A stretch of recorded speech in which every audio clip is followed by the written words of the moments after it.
গুরুত্বপূর্ণ হচ্ছে আল-হাজ মোহাম্মদ মোসাদ্দেক আলী। তার চিন্তা ভাবনা আপনারা জানেন, তিনি ৮ বছর পর দেশে গেলেন। কি বললেন?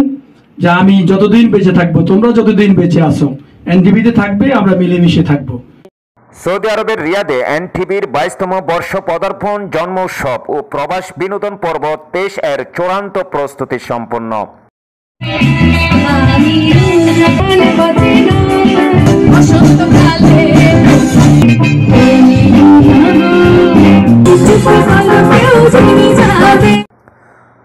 সেপ্টেম্বর বৃহস্পতিবার রিয়াদে অনুষ্ঠিত হতে যাচ্ছে বিশাল এই আয়োজনের ফাইনাল রিহার্সেল এর অংশ নেন ঢাকা থেকে আগত জনপ্রিয় সঙ্গীত শিল্পী রাখা যারা, প্রবাসী জনপ্রিয় শিল্পী শশী, নোহা, ইমরান, জাবেদ, ইউসুফ সহ অন্যান্যরা।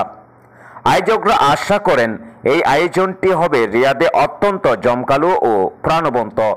এনটিভি সৌদি আরব প্রতিনিধি ফারুক আহমেদ চান পুরো আয়োজনে সবার সহযোগিতা কামনা করেন।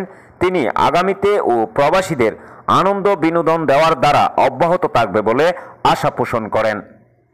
22তম প্রতিষ্ঠা বার্ষিকী উপলক্ষে 23তম পর্বে। আসসালামু আলাইকুম, আমি সঙ্গীত শিল্পী রাকা যারা। রিয়াদে এনটিভির 22তম প্রতিষ্ঠা বার্ষিকীতে ধন্যবাদ। এনটিভির 22তম প্রতিষ্ঠা বার্ষিকীতে আজকে যে এনটিভির 22তম প্রতিষ্ঠা বার্ষিকী উপলক্ষে আপনাদের সবাই